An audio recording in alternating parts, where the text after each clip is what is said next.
Bab 8. Abad ke-17 dan ke-18 di Eropa. Absolutisme dan hak keilahian raja. Sebagian besar Eropa di abad ke-17 dan 18 adalah monarki absolut. Para penguasa Eropa setelah mengalahkan kebangsawanan feodal di abad pertengahan menyatakan diri mereka sebagai sumber tunggal kekuasaan. Absolutisme muncul di sebagian besar wilayah Eropa, kecuali di negara-negara kecil seperti Belanda, Swiss, dan Venice, di mana para aristokrat masih memegang kendali kekuasaan. Demokrasi tidak terlihat. Kelas menengah dan bawah tidak memiliki peran nyata dalam pembuatan hukum, tidak ada lembaga perwakilan, dan tidak ada pelindung konstitusi terhadap kekuasaan arbitrari. Raja adalah segalanya, subjek mereka tidak berarti apa-apa. Absolutisme didukung oleh hak keilahian. Para raja mendeklarasikan bahwa mereka memiliki kekuasaannya tidak dari pilihan atau perhatian para subjeknya, tetapi karena karunia atau rahmat Tuhan. Teori hak keilahian ini terbentuk selama abad pertengahan, terlepas dari kontroversi antara penguasa kepausan dan penguasa sekuler di Eropa.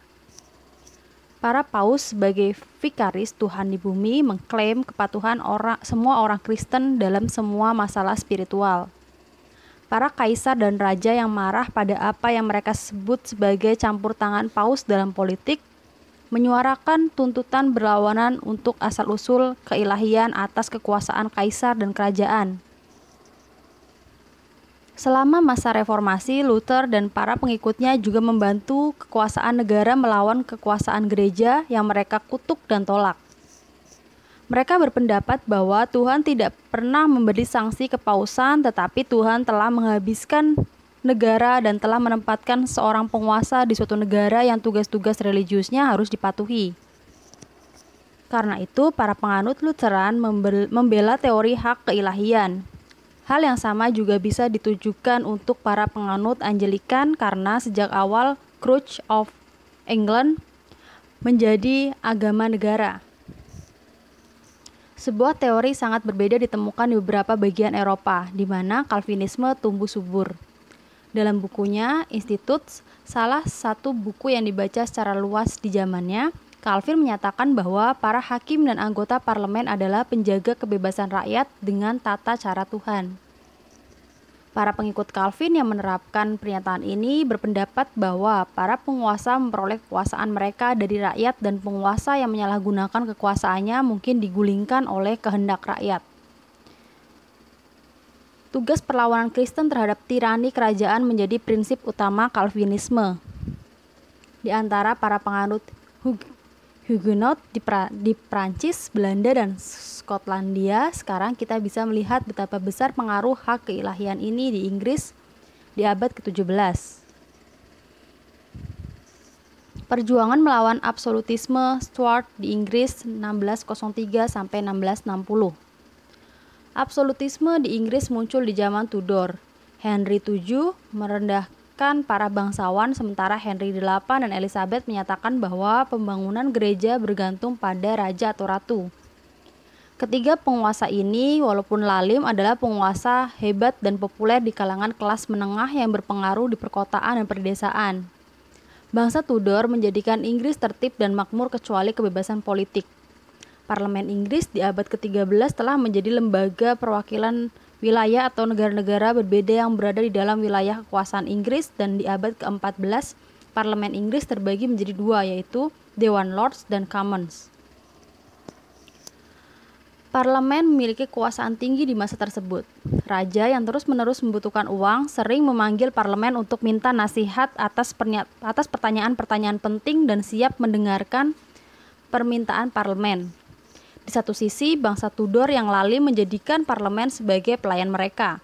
Henry VII memanggil parlemen hanya sebanyak 5 kali selama masa kekuasaannya. Henry VIII membujuk atau menakut-nakuti parlemen agar melakukan sesuatu yang menyenangkan dirinya. Dan Elizabeth sangat sering berkonsultasi dengan parlemen. Di bawah bangsa Tudor, parlemen tidak pernah meninggalkan tuntutan lamanya atas sebuah pembagian dengan pemerintah, tetapi parlemen memiliki sedikit kesempatan untuk mempraktikannya.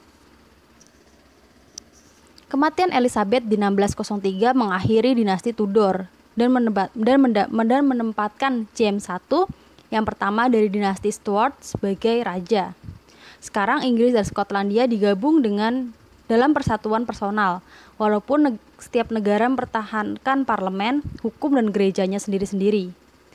Raja baru digambarkan oleh seorang di zaman itu sebagai orang bodoh paling bijaksana di Kristendom. Ia memiliki pemikiran bagus dan memiliki banyak pengetahuan, tetapi selama masa kekuasaannya ia menunjukkan ketidakmampuan untuk mendapatkan martabat dan kasih sayang dari rakyatnya atau subjeknya. Ini sungguh sebuah ketidakberuntungan karena Inggris sekarang mengalami kemunduran, nepotisme, dan kebebasan yang diinginkan. Mereka tidak siap untuk mentolerir James karena mereka telah melihat banyak hal dalam Ratu Bess yang baik. Tujuan manifest James untuk berkuasa sebagai seorang raja absolut membangkitkan banyak pertentangan di parlemen. Parlemen memiliki sedikit simpati untuk raja yang menyatakan dirinya sebagai sumber segala hukum. Ketika James yang selalu tampil mewah dan kikir menghadap parlemen untuk mendapatkan uang. Parlemen bersikeras menuntut haknya untuk mempertahankan suplai hingga keluhan teratasi. James tidak akan berhasil dan ia melakukan usaha terbaik dengan menjalankan tugas-tugas kepabeanan, menjual gelar kebangsawanan, dan menerapkan denda yang berlebihan, terlepas protes dari parlemen. Kontroversi agama membantu memperparah perselisihan antara James dan parlemen. Raja yang seorang Anglikan taat menjadikan dirinya sebagai sangat tidak populer di kalangan para Puritans karena para reformis di dalam Court of England ini disuruh menghadap raja. Para Puritan pada awalnya tidak memiliki niat untuk lepas dari gereja negara karena mereka ingin memurnikan gereja dari adat istiadat tertentu yang mereka gambarkan berbau Roma. Di antara adat istiadat ini adalah penggunaan jubah, penggunaan cincin dalam pelayanan perkawinan, penggunaan salib dalam pembaptisan. Beberapa Puritan ingin menyingkirkan Book of Common Prayer karena Puritan memiliki mayoritas besar di House of Commons. Maka tidak bisa dihindari bahwa perlawanan parlemen terhadap absolutisme Stuart sebagian dikarenakan masalah agama.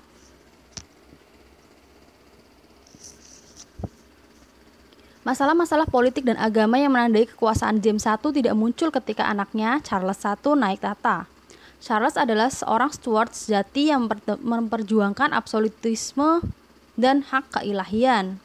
Segera setelah ia naik tahta, ia mulai berseteru dengan parlemen. Ketika parlemen mempertahankan suplai, Charles memaksa orang-orang kaya memberikan pinjaman dan bahkan memenjarakan sejumlah orang yang menolak menyumbang. Tindakan arbitrari semacam ini menunjukkan bahwa Charles akan berperan sebagai seorang tiran. Sikap raja ini akhirnya membuat parlemen mengusik kekuasaan raja. Parlemen mengajukan petition of right kepada raja. Salah satu klausul paling penting menyatakan bahwa pinjaman-pinjaman tanpa sanksi parlemen harus dinyatakan ilegal. Klausul lain menyatakan bahwa tidak seorang pun harus ditahan atau dipenjarakan kecuali menurut hukum yang berlaku. Petisi ini mengulang dan menegaskan sejumlah prinsip utama Magna Carta. Rakyat Inggris yang menyuarakan suaranya melalui perwakilan terpilih menegaskan sekali lagi hak mereka untuk membatasi kekuasaan raja. Charles menandatangani petisi sebagai satu-satunya cara mengamankan perhatian parlemen pada perpajakan, tetapi ia tidak memiliki niat mengawasinya. Selama 11 tahun berikutnya ia berhasil menjalankan misinya tanpa harus berhadapan dengan parlemen. Salah satu cara raja mengisi pundi-pundi kekayaannya adalah menarik uang kapal.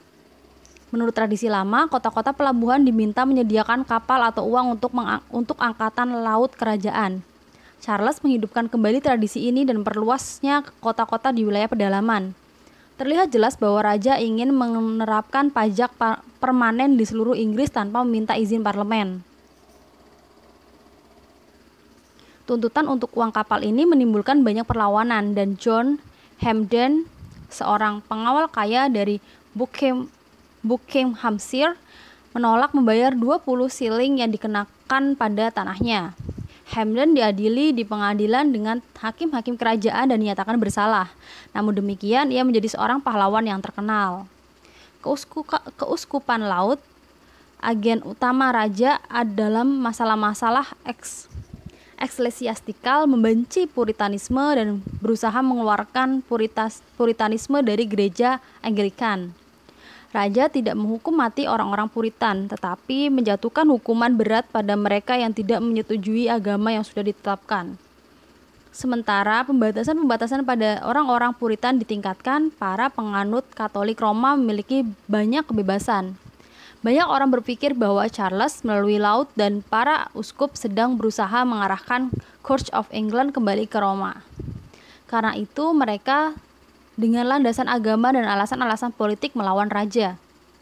Tetapi aturan personal Charles segera berakhir ketika raja berusaha memperkenalkan bentuk buku doa bahasa Inggris yang dimodifikasi ke Skotlandia. Para penganut Calvinis Skotlandia melakukan sumpah nasional atau covenant bahwa mereka akan melawan setiap usaha untuk mengubah agama mereka. Pemberontakan dengan cepat menjadi perang terbuka dan para Covenant menyerbu Inggris Utara. Charles diharuskan menghadap parlemen. Parlemen bertemu di tahun 1640 dan secara resmi tidak bubar hingga 20 tahun kemudian. Karena itu parlemen ini kemudian dikenal sebagai Long Parliament. Parlemen ini mengambil jalannya pemerintahan. Di bawah kepemimpinan John Hampden, John Pym, dan Oliver Cromwell, parlemen berusaha menghapus pengadilan kerajaan yang telah mengadili kasus-kasus secara arbitrari tanpa seorang pun juri. Parlemen melarang penerapan uang kapal dan pajak-pajak tidak reguler lainnya.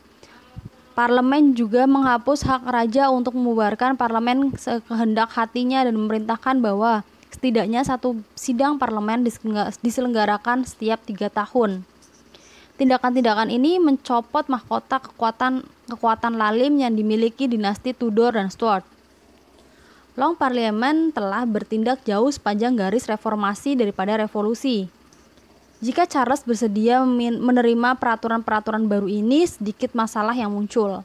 Tetapi raja yang sombong dan angkuh ini hanya melihat kesempatan untuk menghancurkan parlemen. Dengan memanfaatkan perbedaan pendapat di antara para anggota parlemen, Charles memerintahkan pasukannya berbaris menuju Westminster dan menuntut penyerahan diri 5 pemimpin parlemen, termasuk Pym dan Hampden. Diperingatkan tepat waktu mereka bisa melarikan diri dan Charles tidak menemukan mereka di gedung parlemen. "Ya, aku melihat semua burung telah terbang," ujar Charles, dan berjalan keluar bingung. Usaha raja untuk mengintimidasi House of Commons adalah sebuah blunder. Tindakan ini menunjukkan bahwa ia akan menggunakan kekuatan untuk memaksa, bukannya menghormati parlemen. Sekarang, baik Charles dan parlemen mulai mengumpulkan pasukan yang bersiap untuk konflik yang tidak bisa dihindari. Kelompok-kelompok berseteru ini terlihat sama kuat. Di sekeliling raja berdiri hampir semua bangsawan, pendeta, Anglikan, penganut Katolik Roma mayoritas, squires atau pengawal, dan anggota universitas. Para royalis atau pendukung raja memperoleh sebutan cavaliers. Para pendukung parlemen atau roundheads sebagian besar direkrut dari kelas-kelas pedagang di sejumlah kota dan para pemilik tanah di pedesaan. Kelas pekerja mengambil sedikit peran dalam perjuangan ini. Baik Pym maupun Hampden meninggal di tahun kedua perang dan karenanya kepemimpinan parlemen dipegang oleh Oliver Cromwell. Ia adalah seorang gentleman dari Inggris Timur. Ia adalah sepupu Hampden. Cromwell memiliki Universitas Cambridge di Long Parliament dan menunjukkan keberanian besar dalam melawan pemerintah. Kritik pedas pada saat itu menjelaskan raut muka Cromwell membengkak dan kemerah-merahan, suaranya tajam dan tidak merdu, dan kefasihannya penuh semangat. Walaupun ia seorang Puritan yang taat, ia menganggap dirinya utusan terpilih Tuhan. Cromwell bukanlah seorang asketik. Ia berburu, berdagang, bermain bola guling, dan permainan lainnya. Selain itu, ia suka musik dan seni bernilai tinggi lainnya. Dalam kehidupan publik, ia menunjukkan dirinya sebagai seorang negarawan yang memiliki wawasan luas termasuk di bidang militer. Keberuntungan memihak para royalis hingga Cromwell mengangkat dirinya sebagai komandan pasukan parlemen. Ia membentuk resimen kavaleri yang terdiri dari orang-orang Kristen yang jujur dan sederhana, yang kata-katanya merupakan teks-teks dari Injil dan dalam pertempuran menyanyikan lagu-lagu Psalms. Sisi-sisi besi ini, seperti Cromwell katakan, memiliki rasa takut pada Tuhan dan memiliki kesadaran atas apa yang mereka lakukan.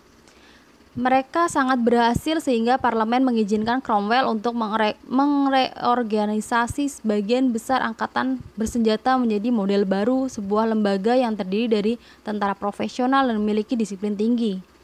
Pasukan model baru ini mengalahkan Charles di pertempuran Naseby di dekat Inggris 1645.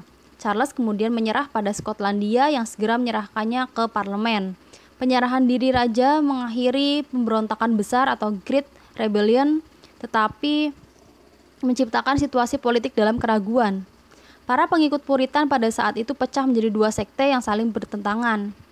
Para pengikut Presbyterian ingin membentuk Church of England seperti Church of Scotland dalam hal keyakinan dan peribadatan.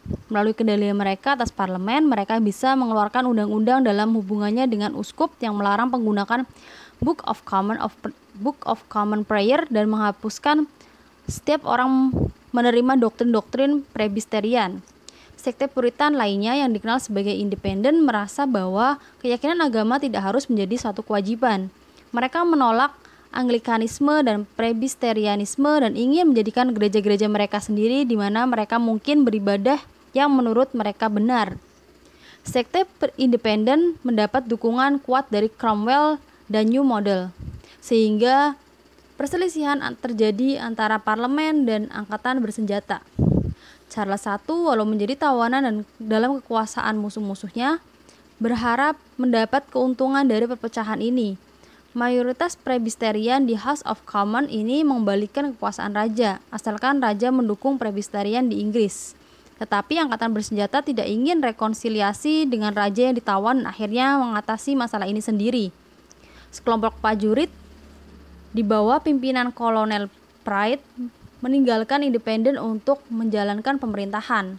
Tindakan ini dikenal sebagai Pride's Purge. Cromwell menyetujui hal ini dan sejak saat itu ia menjadi penguasa nyata Inggris. The Room, sebutan untuk sisa-sisa House of Commons, segera membawa raja ke hadapan pengadilan High Court of Justice yang berisi musuh-musuh bebuyutan raja.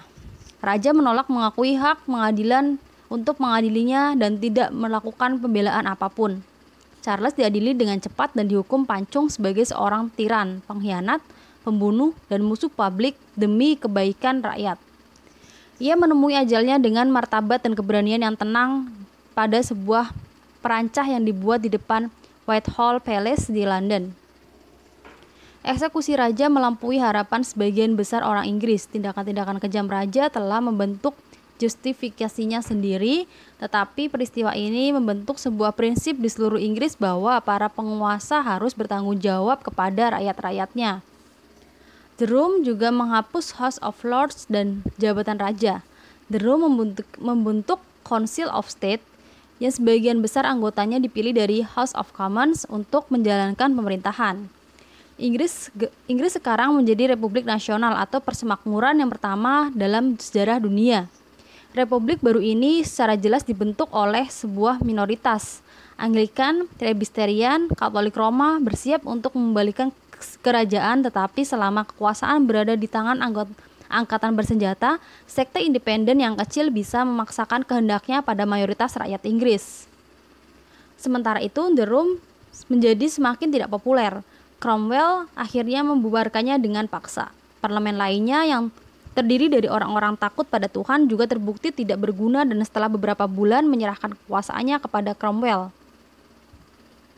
Keengganan Cromwell untuk berperan sebagai raja membuatnya menerima apa yang disebut sebagai Instrument of Government yang dibuat oleh pejabat-pejabatnya, dan Instrument of Government ini menjadi terkenal karena menjadi satu-satunya konstitusi tertulis yang pernah dimiliki Inggris. Instrument of Government juga menjadi contoh pertama konstitusi yang berusaha membuat garis pemisah yang jelas antara kekuasaan legislatif dan eksekutif. Instrument of government memberi kekuasaan utama pada satu orang sebagai Lord Protector. Ia memegang jabatannya sepanjang hidup. Ia dibantu dan di beberapa hal dikontrol oleh sebuah dewan dan parlemen. Protektorat yang kemudian menggantikan persemakmuran membentuk sebuah monarki terbatas atau monarki konstitusional. Lord Protector memerintah Inggris selama 5 tahun. Keberhasilan Lord Protector dalam urusan luar negeri membuat Inggris menjadi negara penting dalam perpolitikan Eropa yang belum pernah dinikmati sejak masa pemerintahan Elizabeth. Lord Protector meninggal di tahun 1658, meninggalkan angkatan bersenjata tanpa pemerintahan yang pasti. 2 tahun kemudian, kekuasaan militer mengalami kemunduran sehingga anak tertua Charles I naik tahta. Ini terlihat seolah-olah revolusi Puritan mengalami kegagalan total, tetapi ini sungguh tidak benar. Revolusi menahan pertumbuhan absolutisme dan hak keilahian di Inggris. Revolusi Puritan menciptakan permusuhan abadi di antara orang-orang Inggris terhadap kekuasaan despotik atau lalim yang dijalankan oleh raja, parlemen protektor, atau angkatan bersenjata. Lebih lanjut, Revolusi Puritan memperkenalkan ide-ide tentang kedaulatan rakyat pada dunia yang selama abad ke-18 membantu menciptakan Revolusi Amerika dan Revolusi Perancis. Restorasi dan Glorious Revolution 1660 sampai 1714. Charles II bersumpah untuk mempertahankan Magna Carta, Petition of Right, dan berbagai statuta yang membatasi kekuasaan kerajaan. Rakyat Inggris ingin memiliki seorang raja, tetapi mereka juga ingin raja memerintah dengan nasihat parlemen. Charles yang tidak keras kepala dan lebih cerdik daripada ayahnya mengakui fakta ini. Dan ketika sebuah konflik mengancam antara dirinya dengan para menteri atau parlemen, raja selalu menghindarinya dengan konsesi yang tepat waktu. Apapun yang terjadi, ia menahan diri untuk tidak bertindak sewenang-wenang. Pesona tingkah laku, kecerdasan, dan selera humor yang ramah menjadikan Charles II sebagai raja yang populer, terlepas dari kekurangan karakternya. Ia adalah seorang raja yang tidak pernah mengatakan sesuatu yang tolol dan tidak pernah melakukan sesuatu yang tolol pula. Restorasi membawa kembali Church of England bersama dengan dinasti Stuarts. Parlemen yang lebih toleran daripada raja mewajibkan penggunaan Book of Common Prayer dan meminta para menteri mengungkapkan kepedulian mereka terhadap pada segala hal yang terkandung dalam buku tersebut. Daripada mendukung hal tersebut, hampir 2.000 pendeta mundur dari jabatannya. Di antara mereka adalah penganut Presbyterian, Independent, Baptist, dan Quakers. Anggota sekte-sekte ini dinamakan pembangkang karena mereka menolak menerima gereja negara. Mereka tidak mengadakan pertemuan untuk melakukan peribadatan atau mengajar di sekolah atau memegang jabatan publik. Karena itu, dissenters atau orang ingkar dan juga penganut Katolik Roma juga terus-menerus menghadapi permusuhan atau persekusi. Salah satu peristiwa paling penting selama masa pemerintahan Charles II adalah ditetapkannya Habeas Corpus Act of Parliament. Penulisan habeas corpus adalah sebuah perintah yang dikeluarkan oleh seorang hakim yang meminta seseorang yang ditahan untuk dibawa ke hadapan pengadilan. Jika selama pemeriksaan ada alasan tepat untuk menahan seseorang, ia akan diadili. Sebaliknya, jika tidak ada alasan tepat untuk menahan seseorang, ia akan dibebaskan atau dilepaskan dengan uang jaminan. Penulisan ini telah lama diterapkan di Inggris dan salah satu klausa Magna Carta adalah menolak penahanan secara arbitrari. Namun demikian, dimungkinkan raja atau menteri-menterinya memerintahkan penahanan seseorang yang dianggap berbahaya bagi negara tanpa ada tuduhan formal terhadapnya. Habeas Corpus Act membentuk prinsip bahwa setiap orang memiliki kebebasannya sendiri. Sebagian besar negara jajahan Inggris, di mana common law berlaku, menerima undang-undang ini, dan undang-undang ini telah diadopsi oleh Amerika Serikat. Selama pemerintahan Charles, muncul sistem partai modern di parlemen. 2 partai yang berlawanan mulai terbentuk dikarenakan kontroversi agama. Raja setelah lama tinggal di Prancis memihak Katolik Roma, walaupun ia secara formal tidak memeluk keyakinan tersebut hingga menjelang kematiannya. Saudara Charles II, James, pewaris tahta selanjutnya menjadi penganut Katolik Roma yang diakui, hingga menimbulkan rasa jijik sebagian besar anggota parlemen. Sebuah undang-undang diajukan untuk menyingkirkan Prince James agar tidak naik tahta karena perpindahan agamanya. Pendukung undang-undang ini dinamakan Whigs, sementara mereka yang menolak undang-undang ini dinamakan Tories. Para Whigs adalah suksesor Roundheads, sementara para Tories adalah suksesor Cavaliers. Undang-undang ini ditolak oleh House of Lords, tetapi kedua partai di parlemen yang berseberangan ini tetap bertahan hingga kini. Kedua partai ini menjadi partai liberal dan partai konservatif dan terus memusuhi pemerintahan Inggris di antara mereka. James II tidak memiliki kepribadian menarik menjadikan saudaranya sebagai penguasa yang populer. Terlebih lagi, ia menginginkan hak keilahian raja. Ia segera berselisih dengan parlemen dan lebih lanjut memusuhi subjek-subjek protestannya dengan mengaguhkan hukum-hukum yang menentang Katolik Roma dan menunjuk orang-orang penganut Katolik Roma sebagai pejabat.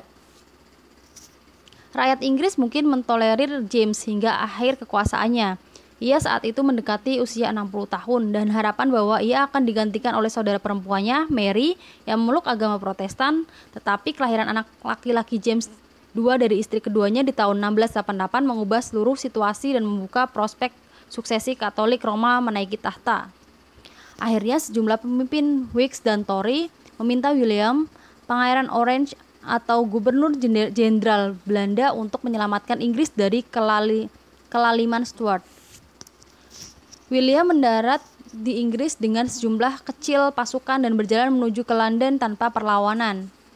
James II yang ditinggalkan para pengikut dan pasukannya segera mendapati dirinya sendirian. Ia melarikan diri ke Prancis di mana ia menjalani kehidupannya sebagai seorang pensiunan di istana Prancis. Parlemen menjamin akan memberikan tahta kepada William dan Mary. William akan berkuasa selama hidupnya dan Mary akan menggantikan William jika ia masih hidup setelah William meninggal. Jika mereka tidak memiliki anak, tahta akan diberikan kepada saudara Mary, Anne. Pada saat yang sama, parlemen mengabadikan kekuasaannya sendiri dan agama Protestan dengan mengeluarkan Bill of Rights yang memiliki tempat di samping Magna Carta dan Petition of Rights di antara dokumen-dokumen penting dalam sejarah konstitusi Inggris. Undang-undang ini menyatakan bahwa raja harus menjadi anggota gereja Anglikan. Undang-undang ini melarang raja menangguhkan pelaksanaan hukum atau menarik uang atau mempertahankan angkatan bersenjata tanpa persetujuan parlemen. Undang-undang ini juga menyatakan bahwa pemilihan anggota parlemen bersifat bebas, bahwa mereka memiliki kebebasan berbicara dan bertindak di dalam dua houses atau dewan, dan bahwa uang jaminan atau denda berlebihan tidak diperlakukan lagi, dan hukuman kejam juga dihapus. Terakhir, undang-undang ini menegaskan perlindungan bagi hak-hak para subjek untuk membuat petisi. Ini bukanlah prinsip-prinsip baru kebebasan politik, tetapi sekarang rakyat Inggris cukup kuat untuk menjadikan prinsip-prinsip tersebut dalam bentuk hukum. Mereka muncul kembali dalam 10 amandemen pertama hingga Konstitusi Amerika Serikat. Parlemen juga mengeluarkan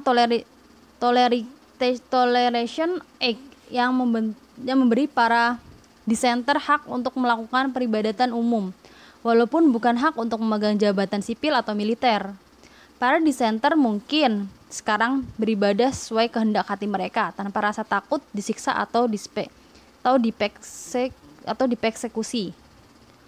Para Unitarian dan penganut Katolik Roma dan juga orang-orang Yahudi tidak diberi keuntungan dari undang-undang ini. Tindakan ini untuk menyingkirkan agama dari perpolitikan Inggris sebagai masalah vital. Revolusi 1688 sampai 1689 memberi pukulan terakhir bagi absolutisme dan hak keilahian di Inggris. Seorang raja Inggris karenanya menjadi pelayan parlemen dan memegang jabatannya selama ia berkelakuan baik. Jadi undang-undang parlemen bisa mengangkat dan menghentikan raja. Namun demikian, perlu diingat bahwa revolusi tidak menjadi gerakan yang populer. Revolusi adalah keberhasilan perjuangan untuk supremasi parlemen di pihak kelas atas. Pemerintah Inggris namun demikian masih jauh dari demokrasi. Supremasi yang dimenangkan oleh parlemen sangat dilindungi. Beberapa tahun kemudian, dengan dikeluarkannya Undang-Undang Act of Settlement, undang-undang ini menyatakan bahwa jika William III atau saudara iparnya Anne meninggal dunia tanpa ahli waris, mahkota akan diserahkan kepada Sophia, elektor dari Hanover dan keturunannya. Ia adalah cucu perempuan James I dan seorang Protestan. Perencanaan ini sengaja dilakukan untuk menyingkirkan sejumlah perwakilan Stuart agar tidak naik tahta karena mereka adalah penganut Katolik Roma. Karena itu parlemen menegaskan bahwa dengan cara terkuat hak rakyat untuk memilih pemimpin mereka sendiri. Ratu Anne meninggal dunia pada 1714 dan sesuai dengan Act of Settlement, George I, anak Sofia of Hanover, naik tahta. Dia adalah anggota pertama dari dinasti Hanoverian yang memerintah Inggris Raya. Namun demikian, di tahun 1917 nama resmi keluarga penguasa di Inggris diganti menjadi House of Windsor. Absolutisme Louis XIV di Prancis 1643 sampai 1715. Prancis di abad ke-17 menjadi contoh terbaik tentang monarki absolut selama pemerintahan Louis XIV. Louis XIV berwajah tampan dan berperawakan sedang. Ia memiliki hidung menonjol dan rambut lebat yang jatuh di atas bahunya. Dalam hal tingkah laku, ia orang yang bermartabat, sopan, dan terlihat majestik dalam jubah-jubah kenegaraannya. Seorang yang hidup di masa itu menulis bahwa setiap inci dalam dirinya adalah seorang raja, bahkan jika ia dilahirkan di rumah seorang pengemis. Louis memiliki kecerdasan alami, daya ingat kuat, dan kapasitas besar untuk bekerja. Namun demikian, perlu ditambahkan bahwa pendidikan utamanya diabaikan, dan bahwa sepanjang hidupnya ia tetap menjadi orang yang bodoh dan percaya tahayul. Kesombongan menjadi sifat mencolok dalam karakter Louis. Ia menerima banyak pujian palsu dan senang dianggap sebagai raja agung. Ungkapan terkenal, "Aku adalah negara," walaupun tidak diucapkan oleh Louis, secara tepat mengungkapkan keyakinan Louis bahwa di dalam dirinya terbentuk kekuatan dan kebesaran Prancis. Beberapa raja telah berusaha lebih keras untuk menjustifikasi kekuasaan lali mereka. Louis sangat menyukai olahraga, tapi ia tidak pernah berpaling dari tanggung jawab tugas-tugas kerajaan. Hingga akhir kekuasaannya, salah satu yang terlama dalam sejarah Eropa, Louis mencurahkan waktunya 5-9 jam sehari untuk apa yang ia namakan urusan raja. Louis tinggal di sebuah istana megah di Versailles dekat Paris. Di sini kota kerajaan dengan istana-istana, taman-taman, hutan-hutan kecil, dan air mancur dibangun atas perintah Louis. Ruangan berlapis emas dan koridor-koridor istana Versailles yang terbuat dari kaca dipenuhi oleh anggota kerajaan. Sekarang mereka menghabiskan sedikit waktu di rumah mereka sendiri dan lebih suka tinggal di istana Versailles bersama raja karena jabatan, pensiun, dan kehormatan mereka bergantung pada raja. Kemewahan istana Prancis menyebarkan mantranya ke Eropa. Setiap raja dan pangeran memandang Louis sebagai model atau contoh tentang bagaimana seharusnya seorang pemimpin itu dan mencoba untuk meniru Louis. Selama periode ini, bahasa, tingkah laku, pakaian, dan literatur Prancis menjadi standar masyarakat sopan di seluruh negara beradab. Mungkin tidak bijaksana menyerahkan semua kekuasaannya pada satu orang seperti yang ditujukan pada catatan melankolis tentang perang yang dihadapi Louis XIV. Untuk menjadikan Prancis kuat dan jaya untuk dirinya sendiri, Louis melibatkan Prancis ke dalam serangkaian peperangan yang membuat Prancis menjadi lemah. Ia bermimpi untuk menguasai seluruh Eropa Barat, tetapi agresinya ini menimbulkan perlawanan dari kekuatan sekutu yang jumlah anggotanya terus meningkat, yang pada akhirnya terbukti terlalu kuat bagi para jenderal dan pasukan Raja Prancis. Tentang empat perang besar yang terjadi selama pemerintahan Louis XIV, semuanya terkecuali yang terakhir didesain untuk memperluas dominasi Prancis di timur dan tenggara sejauh Sungai Rhine. Sungai ini di masa lalu telah memisahkan Gaul dan Jerman, dan Louis menganggapnya sebagai perbatasan alami Prancis. Sejumlah ekspansi ke arah ini telah dilakukan melalui perjanjian Peace of Westphalia ketika Prancis menguasai sebagian besar wilayah Alsace dan memperoleh pengakuan atas wilayah Metz, Toul, dan Verdun di Lorraine. Sebuah perjanjian yang dinegosiasikan dengan Spanyol di 1659 juga memberi Prancis wilayah kekuasaan di Artois dan Flanders. Maka Louis memiliki basis kuat untuk operasi militer di Rhinelands atau wilayah-wilayah sekitar Sungai Rhine. Raja Prancis mulai agresinya dengan berusaha menguasai Belanda, Belgia, dan Belanda Spanyol yang kemudian menjadi milik Spanyol. Sebuah aliansi 3 negara yang terdiri dari Holland, Inggris, dan Swedia memaksa Louis IV membebaskan semua wilayah penaklukannya kecuali berbeda beberapa wilayah di Flanders 1668.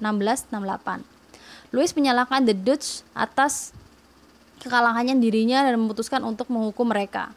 Terlebih lagi, The Dutch mewakili segala sesuatu yang ditentang Louis IV. Karena Holland adalah sebuah republik, musuh berat Prancis dalam perdagangan, dan rakyat Holland memeluk Protestan. Melalui diplomasi yang cerdas, Louis IV membujuk Inggris dan Swedia untuk tidak ikut campur. Sementara angkatan bersenjata Louis IV memasuki Holland dan mendekati Amsterdam. Di saat kritis, William, Pangeran Orange, menjadi pimpinan The Dutch. Ia adalah keturunan dari William the Silent, yang seabad sebelumnya telah menyelamatkan The Dutch dari tangan Spanyol. Dengan kekuasaannya, William the Dutch membuat banyak saluran air dan memperbanyak perbatasan perairan untuk menghambat langkah maju pasukan Prancis. William kemudian membentuk koalisi kontinental lainnya untuk menghadapi Louis IV hingga Louis menyetujui perdamaian. The Dutch tidak kehilangan wilayahnya, tetapi Spanyol diwajibkan menyerahkan provinsi penting miliknya, Franche-Comté, kepada Prancis 1678. Beberapa tahun kemudian, Louis berusaha menguasai wilayah lainnya di Rhineland, tetapi lagi aliansi yang terdiri dari Spanyol, Holland, Austria, dan Inggris menentangnya untuk berperang 1697. Perjanjian perdamaian yang mencakup perang ketiga yang merebutkan Rhine menegaskan kepemilikan Prancis atas wilayah Strasbourg bersama dengan kota-kota lainnya dan distrik Alsace yang sebelumnya telah ia taklukkan. Alsace sekarang bergabung dengan Prancis kecuali beberapa wilayah kecil yang kemudian dikuasai Prancis sekitar seabad kemudian.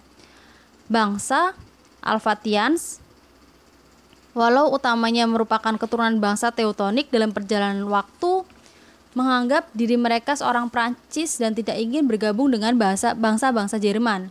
Sebagian besar wilayah Lorraine tidak menjadi wilayah Prancis hingga 1766. Selama masa pemerintahan setelah Louis IV, bangsa Lorraine juga menjadi bangsa Prancis dalam perasaan mereka.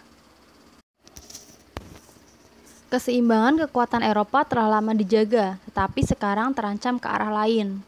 Raja Spanyol sedang sekarat, dan karena ia tidak memiliki anak atau saudara untuk menggantikannya, seluruh Eropa bertanya-tanya apa yang akan terjadi dengan wilayah kekuasaannya yang luas di Eropa dan Amerika.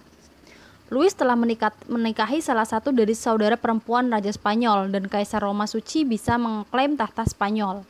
Ketika raja meninggal, diketahui bahwa ia telah menyerahkan seluruh wilayah kepada salah satu cucu Louis dengan harapan bahwa Prancis cukup kuat untuk menjaga keutuhan wilayah tersebut. Walaupun Louis tahu bahwa penerimaan warisan akan ini menyebabkan perang dengan Austria dan mungkin dengan Inggris, yang penguasanya William III adalah musuh lama Louis. Louis dengan bangga mempersembahkan cucu laki-lakinya untuk kerajaan Versailles dengan berkata, "Tuan-tuan, lihatlah raja Spanyol ini." Dalam rangka suksesi Spanyol, Prancis dan Spanyol menghadapi Grand Alliance atau aliansi utama yang meliputi Inggris, Holland, Austria, beberapa negara, Jerman, dan Portugal. Eropa belum pernah mengalami perang yang melibatkan begitu banyak negara dan bangsa. William meninggal segera setelah perang pecah, meninggalkan kerajaannya pada saudara iparnya, Queen Anne. Inggris memberi sekutu atau aliansi banyak dana, armada, dan juga komandan terbaik, Duke of Marlborough. Di Eugene, sekutu memiliki jenderal yang terampil dan berani, Pangeran Savoy. Kemenangan besar mereka di Blenheim pada 1704 adalah yang pertama dari serangkaian keberhasilan yang akhirnya memaksa Prancis keluar dari Jerman dan Italia dan membuka jalan ke Paris. Tetapi perselisihan antara anggota sekutu dan perlawanan heroik Prancis dan Spanyol dapat menahan musuh-musuhnya di Teluk hingga dua belah pihak kelelahan membuat perjanjian damai bernama Peace of Utrecht. Perjanjian damai ini berada di antara perjanjian diplomatik paling penting di masa modern. Pertama, cucu Louis diakui sebagai raja Spanyol dan koloni-koloninya, dengan syarat bahwa raja Spanyol dan Prancis tidak dipersatukan. Sejak saat itu, raja-raja Bourbon secara berkelanjutan berkuasa di Spanyol. Selanjutnya, Austrian Habsburgs memperoleh dominasi di Italia, yaitu di Milan dan Naples. Pulau Sardinia dan Belgia Netherlands atau Spanish Netherlands, sehingga selama seabad dinamakan Austria Netherlands. Terakhir, Inggris memperoleh wilayah luas dari Prancis yang meliputi Amerika Utara, Minorca, dan Gibraltar, sehingga menguasai pintu masuk ke Mediterania. Dua dari anggota-anggota terkecil aliansi utama juga mendapat keuntungan dari Peace of Utrecht. Hak elektor Brandenburg untuk menjabat sebagai Raja Prusia diakui. Ini menjadi langkah penting untuk menguntungkan dinasti Hohenzollern. Duchy of Savoy juga menjadi sebuah kerajaan dan memperoleh Pulau Sisilia, segera setelah ditukar dengan Sardinia. Kerajaan Savoy di abad ke-19 menjadi penguasa di Italia. Louis menghentikan pimpinannya untuk menguasai Eropa, tetapi ia tetap mempertahankan kuasanya di Eropa. Namun demikian, harga dari kebijakan raja yang suka berperang membuat Prancis menderita. Prancis mengalami kelaparan dan wabah pes, pajak tinggi, hutang besar, dan pemiskinan rakyatnya. Louis sekarang sangat tua, hanya mengalami Peace of Utrecht selama 2 tahun. Karena sekarat, ia menyerahkan kekuasaannya dan berkata, "Berusahalah menjadi perdamaian dengan tetangga-tetanggamu. Aku dulu suka berperang, jangan meniruku, karena perang menghabiskan banyak biaya." Rusia di bawah Peter Agung, 1689-1725. Rusia di awal masa modern terlihat lebih seperti bangsa Asia daripada bangsa Eropa. Kekuasaan Mongol selama 300 tahun telah mengisolasi Rusia dari negara-negara tetangga Slavik dan telah menghambat pengaruh peradaban di masa-masa yang lebih awal masuk ke Rusia dari Skandinavia dan dari Kekaisaran Bizantin. Ketiadaan pelabuhan menghambat perdagangan asing, padahal melalui perdagangan asing, ide-ide dan adat istiadat Eropa mungkin bisa masuk ke Rusia. Sementara di saat yang sama, ciri-ciri negara Rusia menjadikan Rusia lebih sebagai negara pertanian daripada negara industri. Sebagian besar rakyat Rusia adalah petani yang tidak acuh, percaya pada tahayul. Mereka menjalani kehidupan seklusi di desa-desa pertanian kecil yang tersebar di seluruh lembah dan di seluruh hutan.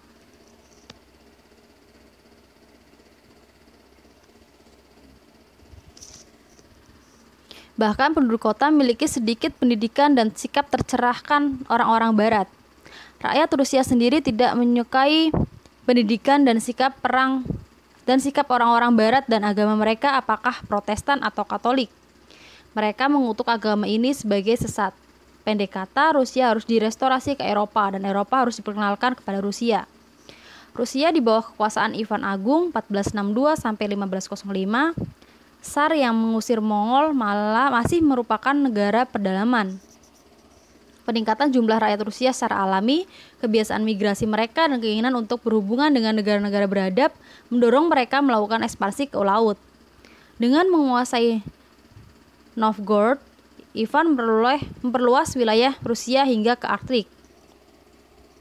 Perang yang dihadapi para pengganti Ivan melawan Tatars menjadikan Rusia penguasa atas sungai Volga dari hulu hingga ke muara sungai di Laut Kaspia. Para imigran Rusia juga menguasai perbatasan Ukraina yang terletak di kedua sisi Dnieper. Namun demikian, usaha Rusia untuk memperluas wilayahnya terhadang di Laut Baltik oleh Swedia dan Polandia dan di Laut Hitam oleh bangsa Turks. Keluarga para Tsar yang merupakan keturunan dari Norman Rurik di abad ke-19 menjadi langka 700 tahun kemudian, dan perselisihan atas kekuasaan menimbulkan perang sipil dan invasi asing. Rakyat Rusia kemudian memilih Tsar baru dan untuk tujuan ini sebuah majelis umum yang terdiri dari para bangsawan dan delegasi dari berbagai kota bertemu di Moskow. Pilihan mereka jatuh pada salah satu dari mereka sendiri, Michael Romanov, yang keluarganya memiliki hubungan dengan garis kerajaan lama. Ia terbukti menjadi penguasa hebat di masa-masa sulit. Cucunya, Peter Agung, adalah pimpinan yang ternama. Peter menjadi Tsar tunggal Rusia ketika ia masih berusia 17 tahun. Karakternya hampir menentang Alan Lisa, seorang penulis Inggris yang hidup di masa itu dengan sangat mengenal Tsar, menggambarkan Tsar Peter sebagai orang yang bertemperamen galak, mudah marah, hasratnya sangat brutal. Tingkah laku kejam sangat cocok baginya. Setelah pemberontakan pengawalnya, ia memenggal kepala para pelaku pemberontakan. Dalam usaha untuk meredam perlawanan dalam keluarganya, ia mencambuk istrinya dengan cambuk dan memerintahkan agar anaknya disiksa dan dieksekusi. Ia orang yang kasar dan rakus dan tidak memiliki martabat personal. Orang-orang yang mendampinginya selama masa mudanya adalah orang-orang cangkak. Pesta-pestanya adalah pesta pora pemborosan. Namun demikian, Peter bisa menjadi pribadi yang jujur dan memiliki selera humor yang baik, dan ia sangat setia pada teman-temannya seperti ia sangat berbahaya bagi musuh-musuhnya. Apapun kelemahannya, sedikit orang telah melakukan banyak hal daripada Peter untuk mengubah arah sejarah, dan sedikit orang yang pantas mendapatkan sebutan agung. Segera setelah menjadi Tsar, Peter mengirim 50 pemuda Rusia dari keluarga-keluarga terbaik ke Inggris, Holland, dan Venice untuk mempelajari ide-ide Eropa. Segera setelah itu ia pergi sendiri melakukan perjalanan penyamaran sebagai Peter Micallef. Ia menghabiskan 2 tahun di luar negeri, terutama di Holland dan Inggris, di mana ia belajar membuat kapal dan navigasi. Ia juga mengumpulkan para penambang, mekanik, insinyur, arsitek, dan para ahli di semua bidang itu untuk membangun jalan dan jembatan kapal dan istana, sekolah, dan rumah sakit di seluruh Rusia. Banyak reformasi Peter ditunjukkan untuk memperkenalkan adat istiadat Eropa Barat ke Rusia. Jubah Asiatik panjang para bangsawan Rusia digantikan dengan jaket Jerman. Jenggot panjang yang rakyat Rusia anggap sakral harus dicukur, atau mereka yang memelihara jenggot harus membayar pajak.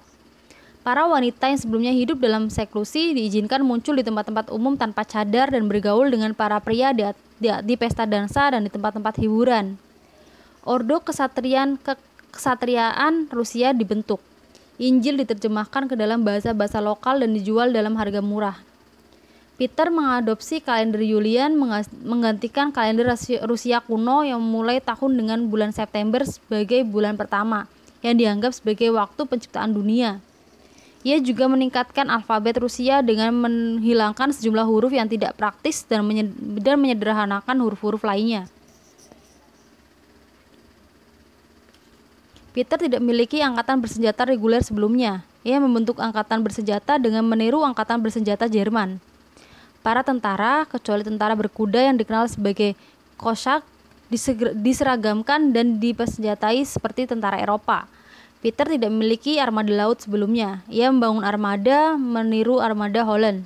Ia membuka pertambangan, membangun kanal-kanal, membangun jalan, memperkenalkan peternakan domba, dan membangun pabrik-pabrik tekstil, sutra, dan wol. Ia mendirikan lembaga kepolisian dan lembaga pos. Ia mendirikan sekolah kedokteran, rekayasa teknik, dan navigasi, dan juga membangun sekolah lainnya. Ia juga menerapkan hukum yang didasarkan pada sistem hukum Eropa Barat. Banyak pandangan berbeda setelah diungkapkan mengenai hasil kerja Peter. Dikatakan di satu pihak bahwa Rusia hanya bisa dibangun dengan cara-cara seperti yang digunakan Peter, bahwa rakyat Rusia harus diseret dari cara-cara lama mereka dan didorong menuju jalan kemajuan. Di pihak lain dikatakan bahwa reformasi Peter terlalu tiba-tiba, terlalu radikal, dan sangat tidak cocok dengan karakter bangsa Slavik. Kelas atas hanya memperoleh lapisan permukaan peradaban barat dan dengan banyak kejahatan. Para bangsawan berlanjut menjadi malas, korup, dan mengabaikan kemakmuran publik. Pendeta hanya menjadi alat bagi tsar. Rakyat tetap tidak acuh dan selalu ditekan dan tidak ada kesempatan untuk pemerintahan mandiri. Apapun kebenaran tentang kedua pihak ini, tidak seorang pun menyangkal fakta bahwa dalam sebuah kekuasaan tunggal melalui tindakan satu orang, Rusia mulai melangkah dari semi barbarisme menuju peradaban.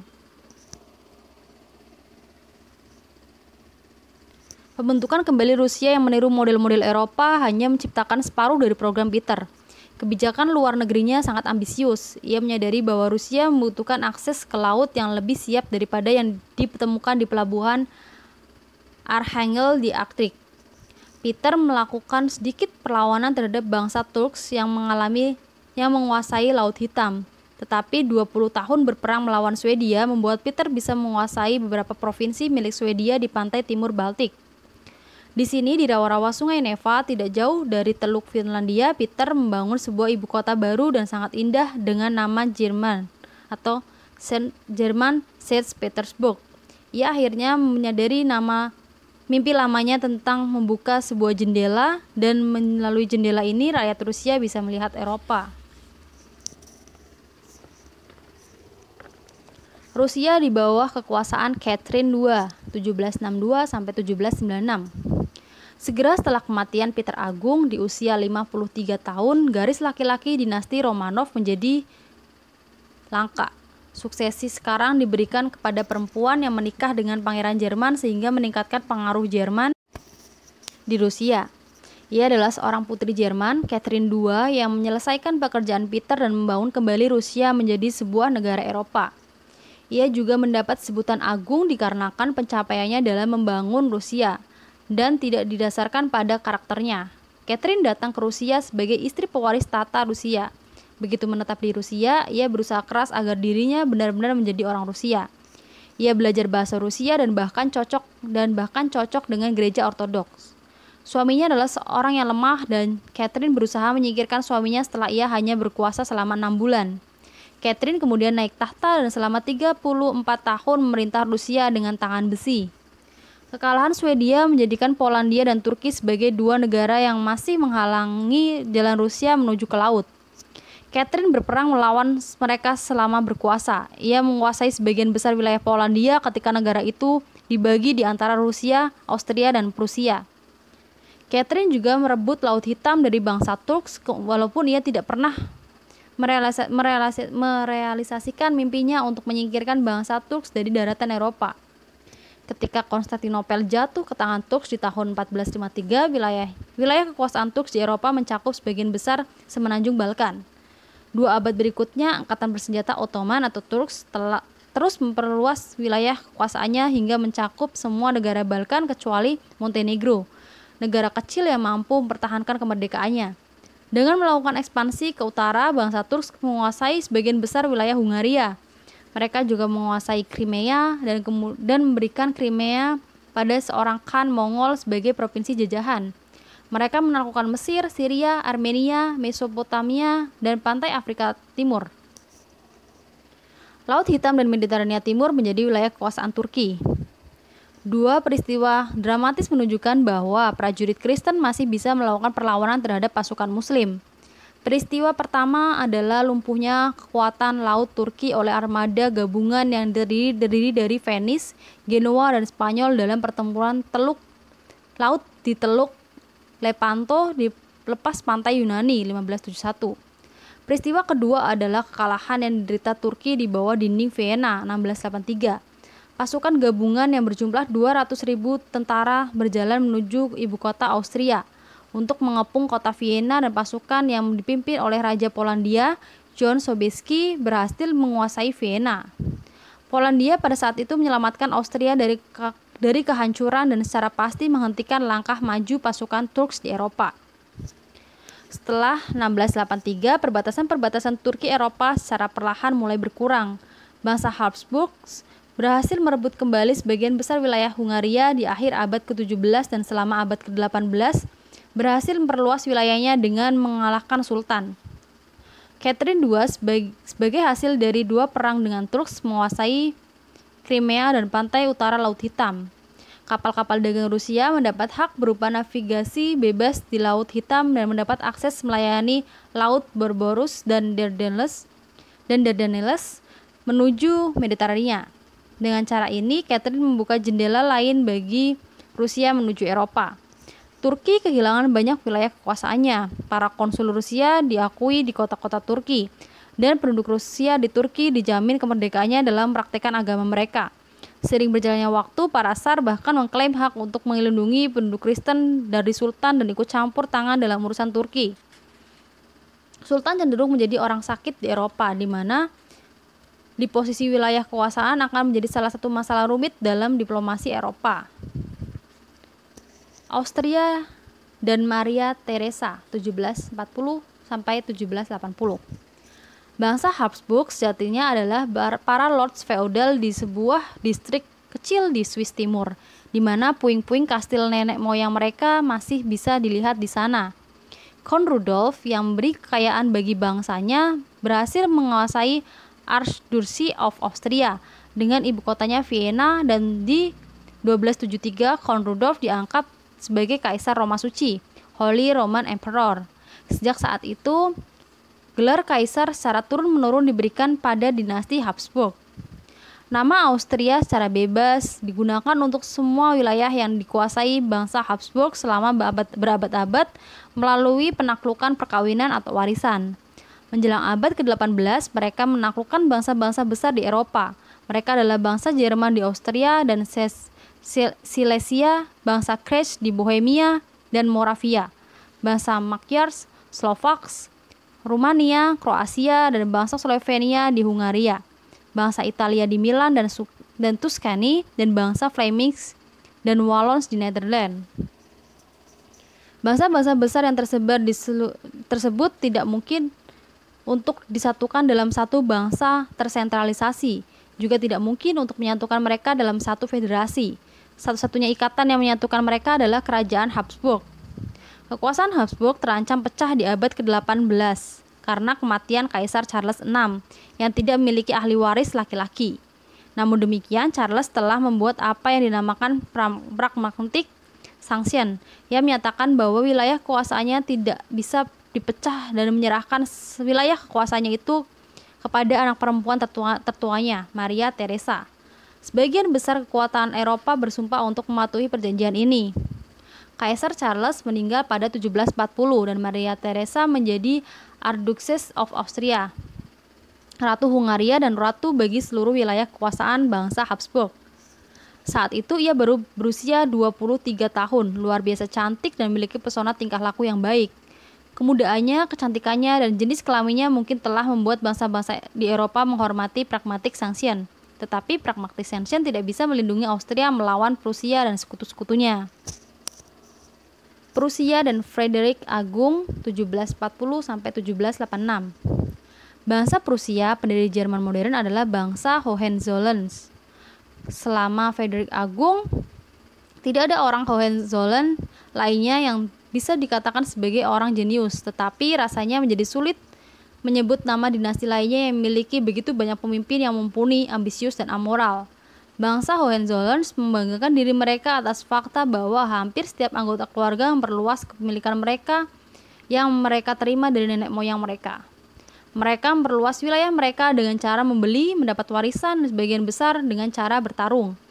Ketidakjelasan mengenai sejarah awal bangsa Hohenzollern terungkap di awal abad ke-15. Ketika salah satu dari mereka memperoleh tahta Brandenburg dari Holy Roman Emperor sebagai kompensasi untuk sejumlah uang yang diberikan kepadanya. Brandenburg di abad pertengahan telah menjalani koloni Jerman yang berada di antara bangsa Slavs di sekitar sungai Elbe.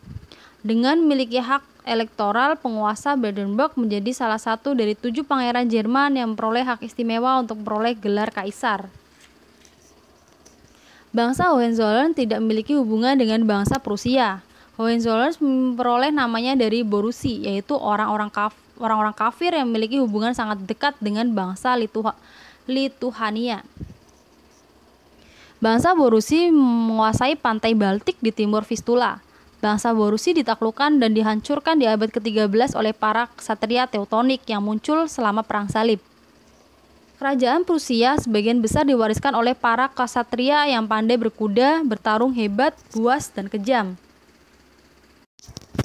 Kemunduran Prusia di abad ke-15 menjadikan Raja Polandia bisa menaklukkan Prusia Barat. Selama masa reformasi, penguasa utama Teutonik yang merupakan kerabat dari Hohenzollern of Brandenburg membubarkan pemerintahan dan mengubah Prusia Timur menjadi sebuah duchy atau kadipaten sekuler.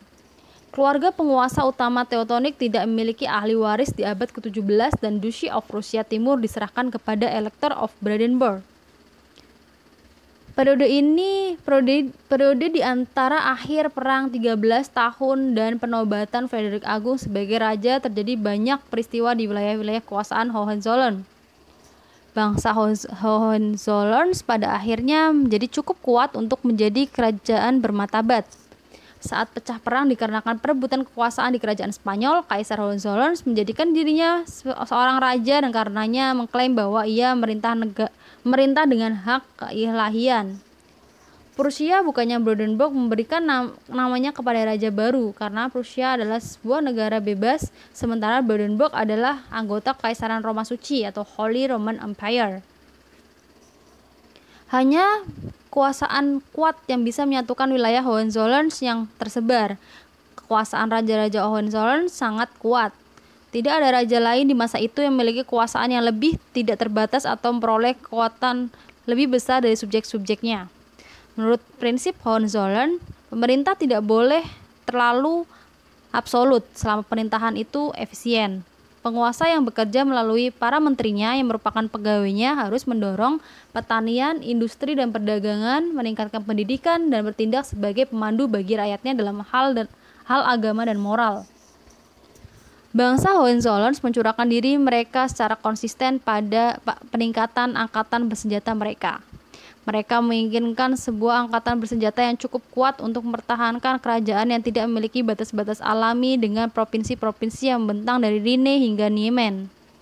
Pada awalnya, para prajurit yang direkrut adalah para relawan dari berbagai wilayah di Jerman, tetapi kemudian menjadi sebuah kewajiban bagi warga negara untuk menjadi tentara. Para pejabat militer dipilih dengan hati-hati. Mereka dipilih karena kebangsawanannya dan naik pangkat karena jasanya, dan memiliki disiplin tinggi. Para prajurit menurut cerita lebih takut pada komandannya daripada musuh-musuhnya. Frederick Agung menjadi raja di usia 28 tahun. Ia tidak terlalu tinggi dan cenderung kekar, tampan dengan rambut pirang seperti umumnya orang-orang Jerman Utara dan memiliki mata biru. Menurut sifatnya, ia terlihat egois, tidak simpatik, sinis, dan licik. Ia bukanlah orang yang memiliki kasih sayang di antara orang-orang dekatnya, tapi di antara rakyatnya, ia tentu saja sangat populer. Banyak cerita yang beredar di Prusia mengenai kesederhanaan, selera humor yang baik, dan kesetiaan pada tugas yang dimiliki Frederick Agung atau Father Fritz. Tahun 1740 ketika Frederick dan Maria Theresa naik tahta adalah masa awal perjuangan panjang antara mereka. Tanggung jawab ini berada di atas bahu Frederick. Raja Prusia mendambakan Silesia, sebuah provinsi Austria yang terletak di tenggara Brandenburg dan penduduknya sebagian besar adalah orang Jerman.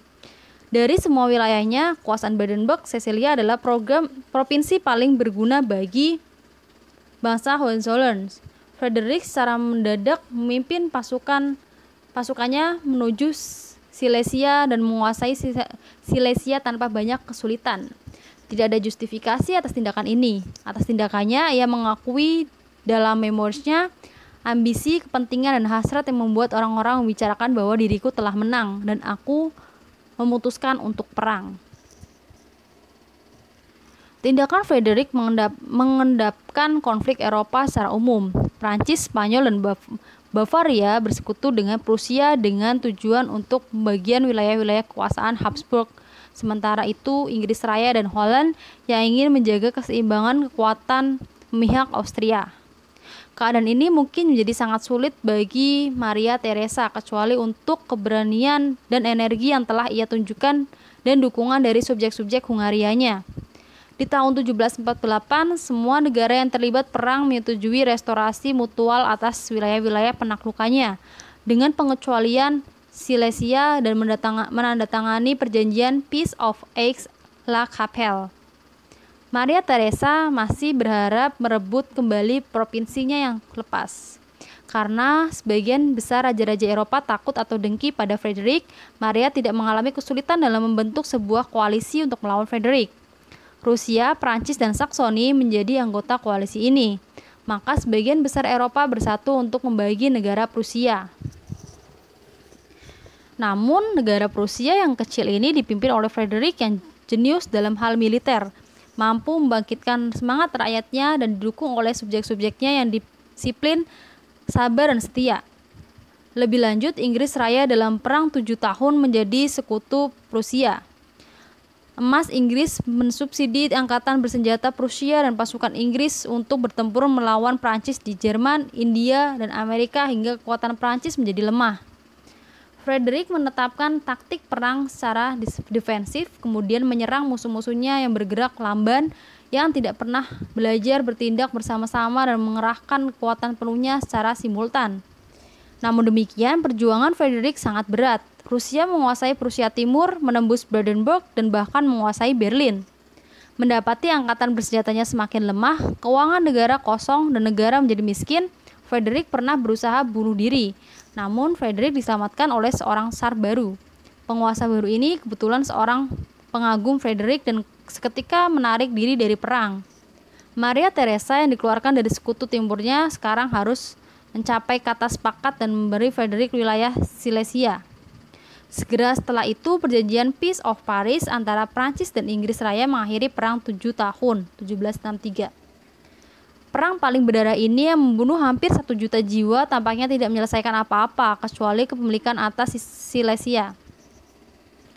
Namun demikian, perang 7 tahun menandai sebuah zaman dalam sejarah Eropa. Kerajaan Prusia muda karenanya muncul sebagai salah satu kekuatan terbesar di Eropa dan sebagai satu-satunya lawan monarki Habsburg lama di Jerman. Mulai saat itu, tidak bisa dihindarkan lagi bahwa Prusia dan Austria akan bersaing untuk menjadi lebih unggul, dan bahwa negara-negara Jerman yang lebih kecil akan menggabungkan diri mereka dengan Prusia atau Austria. Frederick tentu saja, seperti semua bangsa Hohenzollern, hanya berperang demi kejayaan Prusia, tetapi hasil karya Frederick terungkap 1 abad kemudian ketika Kekaisaran Jerman terbentuk. Pembagian Polandia 1772 sampai 1795. Pandangan sekilas kita pada bangsa Polandia mengungkapkan bahwa mereka adalah bangsa Slavik yang masih liar dan belum memiliki agama.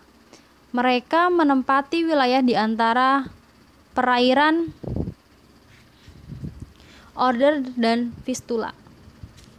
Mereka mulai memeluk agama Kristen Roma di akhir abad ke-10. Orang-orang Polandia mengalami penderitaan berat akibat invasi bangsa Mongol yang dipimpin Khan Agung. Masa Teutonic Knights yang juga menjadikan Polandia wilayah peperangan bahkan di abad pertengahan sehingga menjadikan negara ini di bawah pengaruh Jerman. Sejarah awal bangsa Polandia berhubungan erat dengan sejarah awal bangsa Lituania yang merupakan kerabat dekat walau bangsa berbeda. Bangsa Lituania pada mulanya menempati hutan dan rawa-rawa di sekitar sungai Niemen. Mereka adalah bangsa barbar terakhir di Eropa yang kemudian menjadi beradab dan memeluk agama Kristen. Ketakutan umum pertama pada Jerman dan kemudian pada Rusia mempersatukan bangsa Polandia dan Lituania. Melalui Union of Lublin 1569, Polandia dan Lituania menjadi satu negara tunggal dengan satu raja dan satu mata uang. Setelah penyatuan ini, ibu kota Polandia lama, Krakow, diganti dengan Warsawa, yang sekarang merupakan salah satu kota terindah dan terbesar di Eropa Timur. Polandia sebagai sebuah negara baru, demikian sebutannya, dibuat secara buruk. Polandia menempati wilayah dataran rendah yang luas dan monoton, yang membentang dari Baltik hingga Laut Hitam. Tidak ada batas-batas alami seperti sungai atau pegunungan yang memisahkan Polandia dari Rusia di timur dan wilayah Hohenzollern dan Habsburg di barat dan Kekaisaran Ottoman di selatan. Bahkan Laut Baltik tidak menyediakan perbatasan kontinu di utara, karena di sini Kadipaten Prusia Timur masuk jauh ke dalam wilayah Polandia. Polandia dengan perbatasan-perbatasan buatannya memiliki sedikit kesatuan geografis. Polandia tidak hanya terdiri dari satu ras atau bangsa. Selain bangsa Polandia dan Lituania, penduduk lainnya meliputi bangsa Rusia, Jerman, dan Swedia, serta sejumlah besar bangsa Yahudi di perkotaan. Perbedaan mereka dalam hal ras dan bahasa diaksentuasi oleh perselisihan agama. Orang Polandia dan sebagian besar orang Lituania memeluk Katolik Roma. Orang Jerman dan Swedia menganut Luteranisme, sementara orang Rusia menganut keyakinan Ortodoks. Feodalisme walau jarang dijumpai di Eropa Timur tumbuh subur di Polandia. Ada lebih dari 1 juta bangsawan Polandia yang sebagian besar sangat miskin, tetapi masing-masing memiliki bagian tanah sendiri-sendiri. Tidak ada kelas menengah yang besar dan kaya. Para petani adalah budak yang menderita. Mereka bekerja pada majikan atau lords mereka yang memiliki kekuasaan atas kehidupan dan kematian mereka. Monarki Polandia memilih melalui pemilihan bukan warisan, sebuah aturan yang menjadikan raja sebagai boneka bagi bangsawan yang memiliki hak pilih atau noble elector. Raja Polandia tidak bisa menetapkan perang atau perdamaian, juga tidak bisa menetapkan hukum, dan juga tidak bisa menetapkan pajak tanpa persetujuan Majelis Nasional Polandia. Di dalam lembaga ini yang terdiri dari perwakilan bangsawan, setiap anggota memiliki satu suara menentang, aku tidak setuju, untuk menolak legislasi yang diusulkan. Hasilnya adalah bahwa para bangsawan jarang meloloskan undang-undang kecuali undang-undang yang meningkatkan kekuasaan dan hak istimewa mereka. Hal yang sangat mengagumkan adalah bahwa Polandia bisa bertahan lama di bawah sistem pemerintahan semacam itu. Rusia, Austria, dan Prusia telah lama mencampur tangan dalam pemilihan pimpinan Polandia. Sekarang mereka mulai menguasai teritori Polandia. Mereka tidak menaklukkan Polandia, tetapi mereka membagi wilayah Polandia untuk mereka sendiri. Di tahun 1772, Catherine II bergabung dengan Maria Theresa dan Frederick Agung dalam pembagian pertama Polandia. Rusia menguasai wilayah di sebelah timur Sungai Duna, Dnieper, dan yang dihuni seluruhnya oleh orang-orang Rusia. Austria menguasai Galicia dan wilayah-wilayah di sekitarnya yang dihuni oleh orang-orang Polandia dan Rusia. Prusia memperoleh Prusia Barat yang penduduknya sebagian besar adalah orang Jerman. Secara keseluruhan, Polandia kehilangan sekitar sepertiga wilayahnya. Pembagian pertama ini membuka mata para bangsawan Polandia terhadap kehancuran yang mengancam negara mereka. Sesuatu seperti semangat patriotisme sekarang berkembang dan berbagai usaha dilakukan untuk menyingkirkan absurditas pemerintahan lama. Usaha reformasi mendapat perlawanan dari negara-negara tetangga yang ingin mempertahankan Polandia tetap lemah sehingga pembegalan berlanjut. Bagian kedua 1793 di mana hanya Rusia dan Prusia yang ambil bagian masuk jauh ke dalam wilayah Polandia. 2 tahun kemudian datanglah pembagian terakhir negara Polandia di antara 3 negara tetangganya. Perlawanan para patriot pemberani yang dipimpin oleh Kosciuszko yang pernah berperang di bawah pimpinan Washington dalam perang revolusioner memperoleh kemenangan di hari-hari terakhir keruntuhan kerajaan. Inggris Raya dan Perancis tidak campur tangan untuk menyelamatkan Polandia. Inggris Raya sangat sibuk dengan pemberontakan koloni-koloni di Amerika, sementara Perancis yang saat itu dipimpin oleh Louis XV kehilangan kekuatannya di dewan-dewan Eropa. Saran untuk pembagian Polandia datang dari Frederick Agung yang dengan kejujurannya mengakui bahwa ini adalah sebuah tindakan perampokan. Dalam diri Catherine II, Frederick mendapatkan seorang sekutu yang nakal seperti dirinya. Maria Theresa mengungkapkan rasa takut pada persekutuan tersebut dan bahkan menyatakan bahwa Polandia akan tetap berada di bawah kekuasaannya. Ia sungguh-sungguh menangis, tapi ia tabah. Pelanggaran hukum internasional yang memalukan ini menghasilkan sebuah police question. Dari abad ke-18 hingga abad ke-20, orang-orang Polandia selalu gelisah dan tidak bahagia di bawah kekuasaan para lord asing. Mereka mengembangkan sebuah kesadaran nasional baru setelah kehilangan kebebasan mereka. Tindakan-tindakan represi yang sangat keras gagal untuk mematahkan semangat mereka. Restorasi Polandia sebagai sebuah negara merdeka adalah hasil membahagiakan dari Perang Dunia.